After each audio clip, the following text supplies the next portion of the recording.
Bom dia, Gil. Bom dia a todos os nossos queridos ouvintes da Rádio Acústica.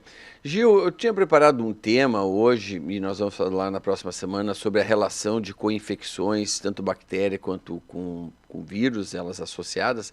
Mas o que chamou a atenção essa semana na clínica do pulmão foi o número de homens jovens e também adolescentes, escolares, com asma brônquica, até aí nada demais, porém já com idade de 30 anos, 12 anos, 8 anos de idade, asmáticos que até então vinham fazendo exclusivamente o tratamento com broncodilatador único, ou seja, fazendo uso de salbutamol na forma de spray, desde praticamente os seus 2, 3 anos de idade.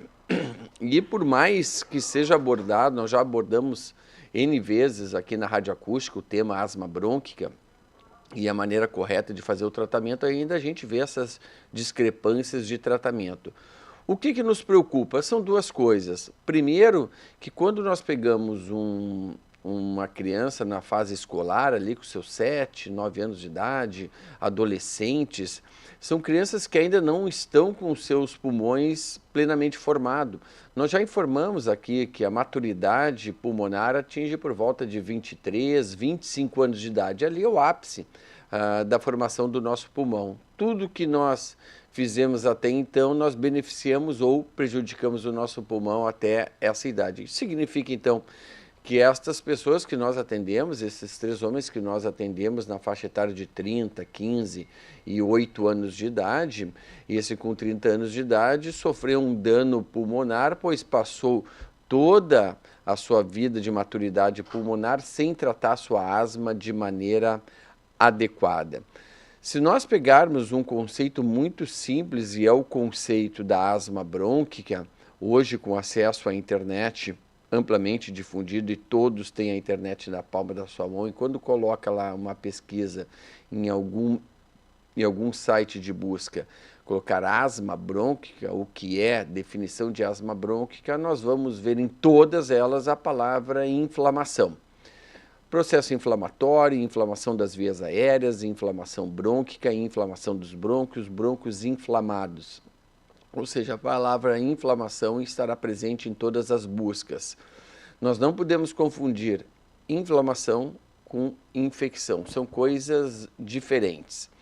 Quando a gente está falando de processo inflamatório, de uma maneira muito simples, existe uma reação do nosso brônquio a fatores externos, como mudança de temperatura, pelos de animais, ácaros, poeira doméstico, tabagismo e as próprias infecções virais que agora virão com mais frequência durante o inverno. Então, quando a gente tem um processo inflamatório, o que acontece dentro do nosso brônquio? Também explicando de uma maneira muito simples, tentando ser o mais didático possível. O nosso brônquio, ele se contrai, ele se contraindo, essa musculatura se contraindo, nós temos uma diminuição da luz do nosso brônquio, ou seja, ele diminui o seu diâmetro, o seu raio, e consequentemente é os sintomas que nós vamos ter dos asmáticos. Nós vamos ter chiado no peito, nós vamos ter falta de ar, nós vamos ter aquela sensação de peito apertado, de opressão torácica. Esses são os sintomas da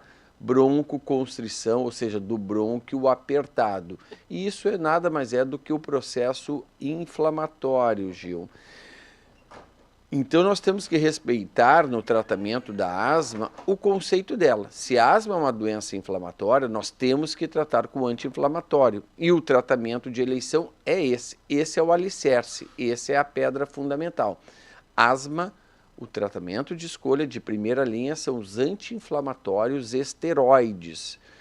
Eu posso ou não associar, nesse caso, e hoje a grande maioria das prescrições é associado com broncodilatador de ação longa, em alguns casos mais graves de asma brônquica, aqueles casos que nós não estamos conseguindo controlar apenas com um broncodilatador e principalmente aumentando a dose do anti-inflamatório, nós estamos hoje ainda associando um outro broncodilatador de ação longa. Mas, resumindo e não deixando dúvida aqui para os nossos ouvintes, asma se trata com anti-inflamatório esteroide. Esse é o tratamento. é contraindicado, veja bem o que eu estou falando, é contraindicado tratar asma brônquica única e exclusivamente com broncodilatador, como por exemplo o salbutamol na forma de spray. Pois isso o que acontece? Eu alivio o meu sintoma, passa o período de duração do broncodilatador, eu volto a ter a broncoconstrição, eu volto a ter o chiado no peito, uso o broncodilatador, eu alivio de novo meus sintomas, ou seja, eu fico naquele ping-pong e a doença fica ali no meio inalterada, sem tratar. O perigoso é que com o passar dos anos e o meu pulmão atingindo a sua maturidade, eu posso ter o que a gente chama de remodelamento brônquico. E num futuro, lá na minha quarta, quinta década de vida, eu talvez deixar de ser um asmático, que eu tenho uma boa resposta ao broncodilatador, eu vou ter um DPOC, uma bronquite crônica, um enfisema pulmonar. Eu deixo de ser um asmático puro e transiciono a minha doença para uma DPOC, que é bronquite crônica e enfisema pulmonar.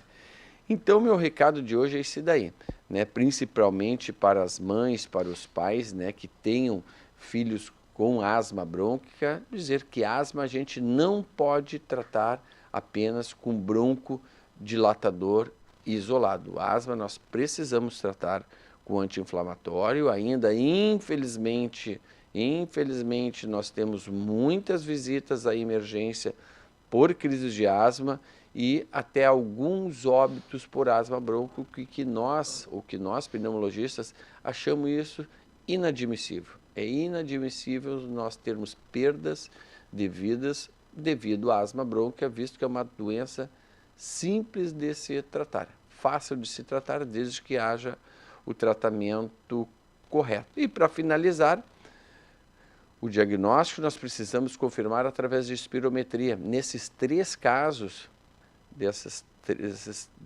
três clientes de 8, 12 e 30 anos de idade, nenhum deles nunca tinha realizado uma espirometria sequer na sua vida. E todas as espirometrias alteradas nessa criança de 8 anos de idade, onde o normal de uma espirometria é atingir 80% do previsto, assoprou apenas 47% do previsto. Olha o dano que já tem esse dano pulmonar e uma criança de apenas 8 anos de idade que tinha uma perda da sua qualidade de vida. Não conseguia correr no recreio, não conseguia fazer o seu esporte junto com seus colegas, nos períodos de folga não conseguia andar de bicicleta, pois tinha a sua falta de ar, sem necessidade, pois estava sem tratamento, né, Gil? Bom, são detalhes que devem ser observados e, principalmente, buscar uma orientação profissional correta. Com certeza, não pegar aquilo que a gente ouve muito. Eu estava usando isso daqui porque o meu marido já usava, uma vez ele foi no pneumologista e usava, a minha vizinha usava, o meu avô usava, ou seja, achar que aquela receita é igual para todo mundo. Não, hoje a medicina em qualquer área, qualquer especialidade, ela está individualizada. Hoje nós temos receitas personalizadas para aquele cliente, visto a gama de tratamento que nós temos. Tá certo, muito obrigado. Estivemos conversando hoje com o Dr. Marcelo Malman, trazendo as orientações para os nossos ouvintes. Um bom final de semana para você.